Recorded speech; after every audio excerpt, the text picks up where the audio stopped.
Buenas tardes a todos, soy Pablo Pérez Gallardo, bienvenidos a La Trinchera, este episodio especial antes de comenzar realmente los episodios de este podcast que hablamos sobre política municipal. En este caso quería empezar, esto es una especie de capítulo extra, en este caso sí que me gustaría empezar por decir que en España el Estado o la Administración, pues digamos que tiene tres niveles. No pretendo ser muy exhaustivo y es un poco simplemente marcar un poco las bases o sentar las bases de todo esto. En España podemos hablar de que tenemos un sistema a tres niveles, el nivel estatal o el gobierno central, luego las comunidades autónomas y por último los ayuntamientos. Pero en este caso los ayuntamientos tenemos una disposición, un artículo de la Constitución, el artículo 140, que establece la independencia de los ayuntamientos para regularnos y para decidir sobre nosotros mismos. De tal forma que no existe una dependencia, una jerarquía entre el Estado, las comunidades autónomas y los ayuntamientos. Esto es importante porque luego veremos cómo los partidos políticos tradicionales sí han usado o sí entienden esta jerarquía entre las comunidades autónomas y los ayuntamientos. Pero eso es un problema de sus partidos políticos, no es la realidad. Los ayuntamientos somos independientes, somos una administración independiente tanto de las comunidades autónomas como del gobierno central. Y tenemos suficiencia para autorregularnos y para tomar nuestras propias decisiones sin que nos afecten las decisiones de otros. Es verdad que todo el mundo debe de cumplir la ley y que las comunidades autónomas y el Estado tienen capacidad legislativa, los ayuntamientos no tenemos capacidad legislativa, tenemos que cumplir la ley, pero no existe esta relación de jerarquía entre unas y otras. Esto, insisto, es muy importante.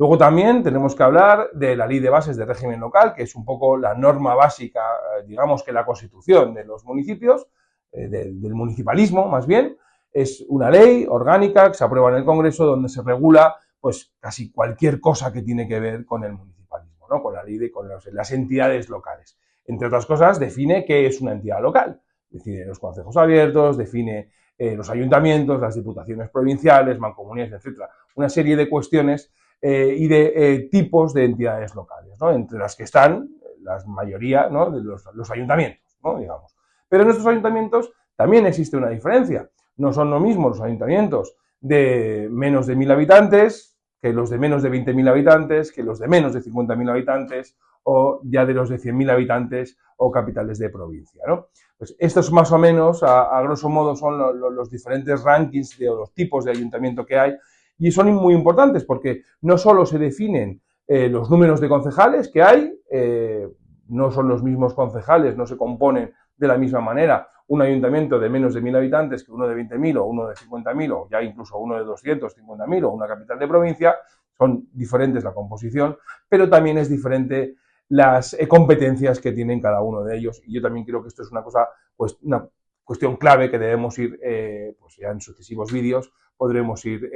mirando, ¿no?, con un poquito más de detalle. Pero esto es importante porque efectivamente los ayuntamientos tienen una serie de competencias, ¿no? ¿Y qué competencias tienen los ayuntamientos? Pues yo creo que lo podríamos clasificar en tres tipos de competencias. Las competencias propias, que son aquellas que la ley, insisto, el artículo 25 de la Ley de Bases de Régimen Local, el artículo 25 y 26, le confiere directamente a los ayuntamientos, como podrían ser el transporte colectivo, el urbanismo, ¿no?, el diseñar las calles, el mantenimiento de la ciudad, cementerio, pues una serie de cuestiones que son propias a los ayuntamientos. La recogida de residuos, muy importante, y hablaremos de ella, que es competencia propia y exclusiva de los ayuntamientos. Bueno, pues hoy en el artículo 25 y el artículo 26 de la Ley de Bases recoge una serie de competencias que se les da a los ayuntamientos, a las entidades locales. Luego hay otro conjunto de competencias que podríamos denominar como competencias impropias, que son aquellas, digamos, que la administración no le confiere a nadie y que están dentro de lo que sería el artículo 25.1 de la Ley de Bases de Régimen Local, que establece que los ayuntamientos, pues en la defensa de los intereses de nuestros vecinos, pues podemos prestar una serie de servicios o, digamos, hacer una serie de actuaciones, insisto, bajo la premisa de la defensa de los intereses de nuestros vecinos. Bueno, si nosotros entendemos que hay un interés por una serie de cuestiones, pues se podría llegar a hacer, con una serie de limitaciones que ya veremos y tal. Estos podrían ser las competencias impropias. Y luego hay un tercer pack de competencias que son las competencias delegadas, que son aquellas que propiamente dichas tienen otras administraciones, ya sean comunidades autónomas o ya sean el propio Estado, pero que se pueden delegar, igual que los ayuntamientos podríamos delegar en entidades, en otras entidades, como empresas municipales, mancomunidades, etcétera, podríamos delegar algunas de nuestras competencias, pues otras administraciones pueden delegar en los ayuntamientos algunas de sus competencias. Muy típico, por ejemplo, la ley de dependencia, que es una competencia que no es de los ayuntamientos, que se nos delega y, pues bueno, también hay que delegar la capacidad financiera de ejercitar esa competencia. Bueno, pues esas tres competencias o esos tres packs de competencias también es otra de las cosas que nos gustaría también ir desarrollando en otros capítulos en el podcast, incluso uno a uno, porque creo que hay algunas cuestiones que son muy clave y que hace falta entender, yo creo que con un poquito de profundidad. Y veréis cómo la política municipal, insisto, es importante y nos afecta en el día a día a cada uno de ellos, a cada uno de nosotros. Otra cuestión también de las que tenemos que hablar es la ley de haciendas locales. Insisto, esto es una ley, luego viene del Congreso, se aprueba en el Congreso, pero nos afecta a los municipios. En esta ley, sobre todo, regula la cuestión económica de los ayuntamientos, pues cómo nos financiamos, bueno, cómo se hace un presupuesto, qué reglas tenemos que cumplir las administraciones locales en la cuestión de los dineros, ¿no? En la cuestión económica. Bueno, es importante destacar, antes sin pretender entrar muy en detalle, pero es importante destacar, yo creo que con esta ley, que sobre todo nos expone dos vías de financiación, uno que es la participación de las entidades locales en los tributos del Estado, o sea, que los ayuntamientos nos financiamos mediante una transferencia que el gobierno nos tiene que hacer y que está basada, es una fórmula compleja, pero está basada en la capacidad financiera de cada uno de los ciudadanos, o sea, depende del número de ciudadanos que tenga el ayuntamiento y también un poco del nivel de renta, ¿no? Pues no es lo mismo, hay un cálculo en función del IRPF de los ciudadanos, en función del IVA de los ciudadanos, bueno, pues hay un cálculo, bueno, por supuesto, en función del número de ciudadanos, se calcula una cantidad y el Estado tiene que transferir a las entidades locales esa cantidad. Y también hay otra partida grande, otra forma de financiarse que tienen los ayuntamientos, que son los impuestos municipales. En este caso hay 5 impuestos municipales, 3 de ellos que son obligatorios, que son el IBI, que todo el mundo lo conocemos, el impuesto de bienes inmuebles, el impuesto de tracción de vehículos de tracción mecánica, que también es obligatorio y que también todo el mundo conoce, y el IAE, el impuesto de actividades económicas, que yo creo que también todo el mundo conoce y que ya sabe que pues también es una forma de financiarse de los ayuntamientos. Y luego hay 2 impuestos que se llaman potestativos porque los ayuntamientos pueden ponerlo o no, pueden tener ese impuesto o no tenerlo, que son el ICIO, el impuesto de construcciones, instalaciones y obras, que se paga cada vez que se hace una instalación o una obra, no solo la licencia, sino que tienes que pagar un porcentaje de la obra, del presupuesto de obra, ese es el ICIO, y también la plusvalía municipal. Bueno, en un momento que se vende o se hace una transacción inmobiliaria, de un piso, un local, unos terrenos, etcétera, pues todo eso hay un porcentaje, hay una fórmula y hay un impuesto que se tiene que pagar por la plusvalía del suelo, ¿no? Por las ganancias supuestamente que ha tenido el vendedor y la revalorización que se ha producido en ese. Pues también hay una fórmula y tal. Pues en esta ley de haciendas locales se establecen no solo esos impuestos y la capacidad que tiene el ayuntamiento de regularse, sino además las bonificaciones. De tal forma que, por ejemplo, un ayuntamiento no podría no tener IBI, no podría no cobrar IBI, ¿no? La ley de haciendas locales te dice, tienes que cobrar un IBI, esta es la horquilla en la que te tienes que posicionar en el tipo impositivo, tienes un mínimo, un máximo,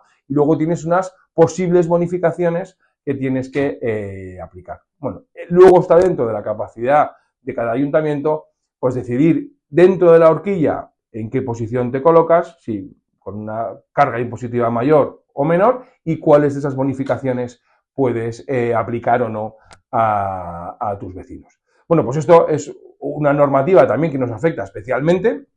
y que es importante, yo creo que es importante conocer y a mí me parece especialmente interesante. La tercera de las leyes o de las normativas que me gustaría comentar en este aspecto también es el Reglamento de Funcionamiento y Organización de las Entidades Locales, el ROF, conocido como ROF, y el ROM, el Reglamento Orgánico Municipal, que no todas las entidades tenemos que tenerlo, no todos los ayuntamientos tienen un Reglamento Orgánico Municipal, pero que sí es, yo creo que es recomendable y que en cualquier caso muchos de los ayuntamientos ya lo tienen. Bueno, pues el ROF, digamos, es una normativa más general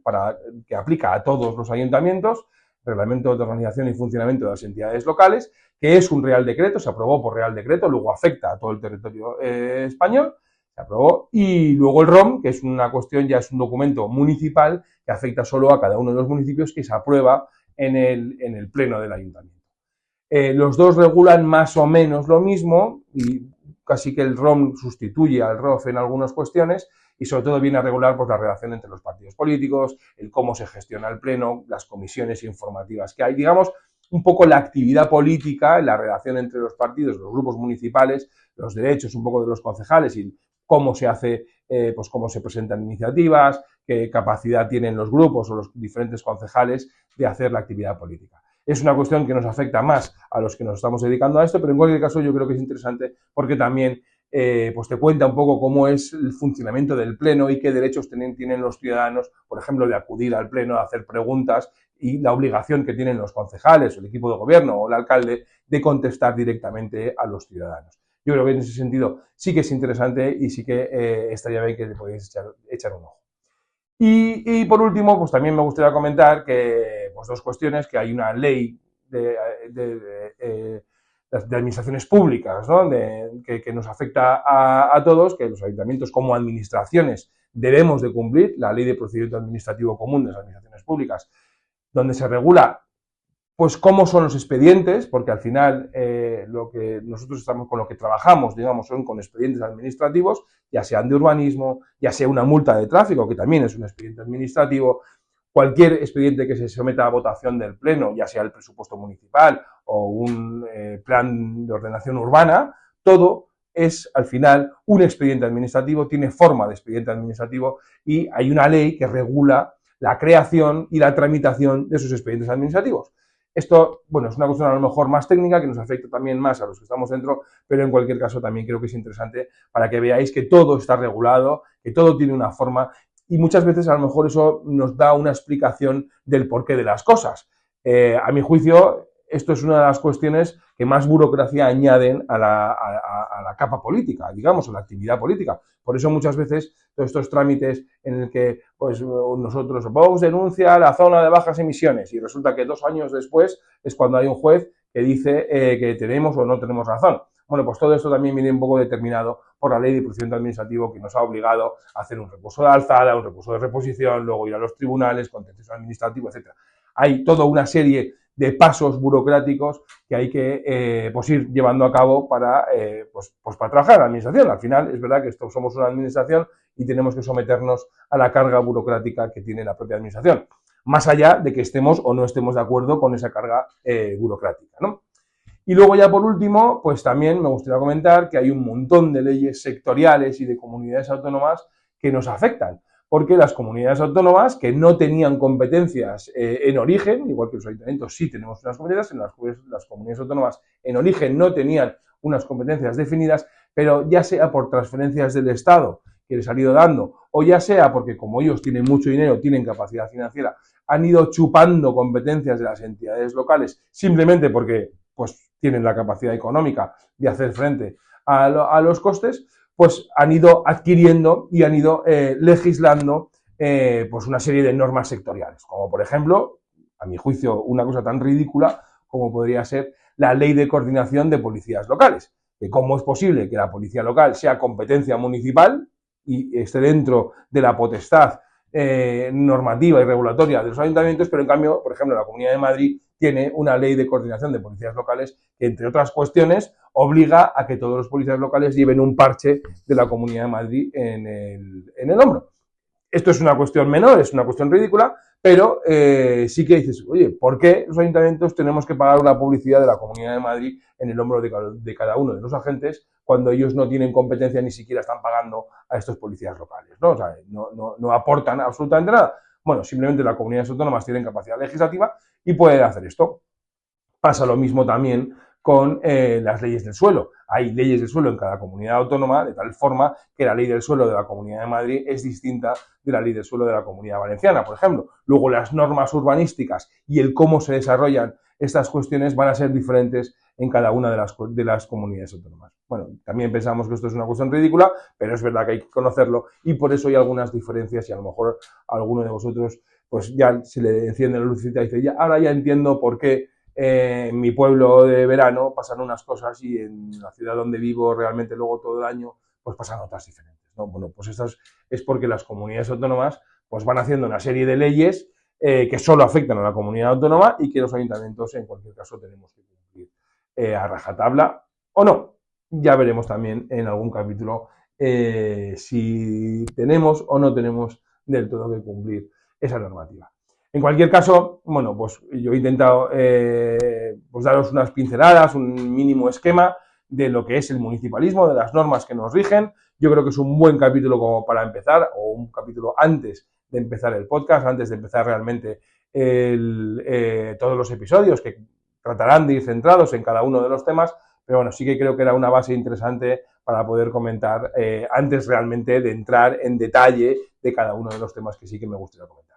Nada, hasta aquí el capítulo de hoy. Ya sabéis que esto es La Trinchera. Pretendemos hablar de la política municipal y de cómo afecta a nuestro día a día esta política municipal, que yo creo que es la gran desconocida en España y que sí que es un reto, y yo me lo tomo como así, como un reto, el poder hacer un poco de divulgación de esta política y de cómo nos afecta en nuestro día a día. Sin nada más, sí que os animo a comentar si os ha gustado, si estáis de acuerdo conmigo o si no estáis de acuerdo, pues me lo ponéis en comentarios. Si os ha gustado, me ayudáis mucho si le dais a like, si os suscribís y si compartís el vídeo. Nada más por mi parte, buenas tardes a todos y muchas gracias.